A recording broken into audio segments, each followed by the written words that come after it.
Welcome to Better Cleveland. Living with Duchenne muscular dystrophy makes life for 11-year-old Jack Wolf more than a challenge. Everyday chores like getting dressed in the morning are nearly impossible without the help of his new service animal, Tommy. Fortunately, the Muscular Dystrophy Association has been working closely with Jack and his family as they become better acquainted with Jack's new best friend. Brian, in what ways has Tommy made life easier for your son, Jack? Tommy's made life easier for Jack by just doing simple everyday things for him, by picking up remotes, things that he drops, opening and closing doors, turning lights on and off, and even taking his socks and shoes off. I also hear that he can take dirty clothes and put them in the laundry as well. Yes, he can. He picks them up and puts them away. That's pretty amazing.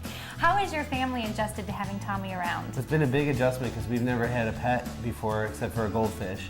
So it's been a big adjustment, but I think everyone's done well with it. Amanda really loves Tommy, tells him secrets, and I think she wants to paint his nails. Oh no. Yes. And then there was a dog slobber factor that we've gotten over too. Definitely. And how has MDA stepped in and helped your family transition? MDA has been a big help with transitioning, with getting Tommy into school, preparing the students and the administrators and the teachers, and having a pet or an animal in the classroom. And then we've also gone to support group meetings where other families have had service animals, and they've helped us through some of the things that go on with service animals and to help us transition. Sounds like they've been quite an encouragement for your family. Yes, absolutely. Now, it sounds like Tommy is going to be going everywhere with Jack. So how does Jack control Tommy?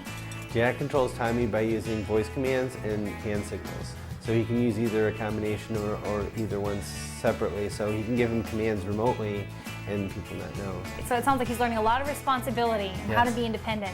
Well, thank you for having us today. Thanks for coming. Don't go away, there's more ahead on Better. Welcome to Better Cleveland. Today, Wendy Nelson, Executive Director of an organization called WAGS for Kids, is here to share with us how they're uplifting children with disabilities right here in Northeast Ohio. Well, hello, Wendy. Hello there. I see you brought a friend along with you. This is Maddie. WAGS for Kids stands for Working Animals Giving Service for Kids, and we train and place mobility assistants and skilled companion animals and give them to children with disabilities. We train in two different areas. One is mobility assistance, largely for children in wheelchairs, a lot of retrieval skills, and the other is as a skilled companion animal for emotional support, largely for children with autism. Yes, definitely. Well, obviously, they do a lot of incredible things, these dogs. How do you train them? They all start in a cell dog program, and we work with a select group of inmates in Marion, Ohio. Wow. And they all go through training there. And then they go on to foster families, where families give of their hearts and time to show these dogs the world. They go on car rides into the grocery store and all those things. Yeah, and it's so important to have a loving foster family. Absolutely. Definitely.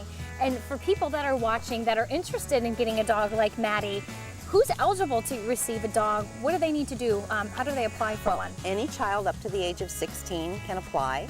Their disability has to be one that is protected by the American with Disabilities Act. And after that, they just have to send me an email, wendy@wagsforkids.com, and ask for an application. Sounds pretty easy. How much does it cost, and how can families afford these? Sadly, we used to be able to do it for free and no longer can. So we now partner with our families that want these animals, and WAGS for Kids does fundraisers for about half the cost. And the families do fundraisers for the other half. So each of us are investing about $7,500.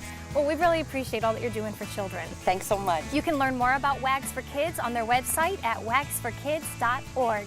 And don't go away, we have much more ahead on Better.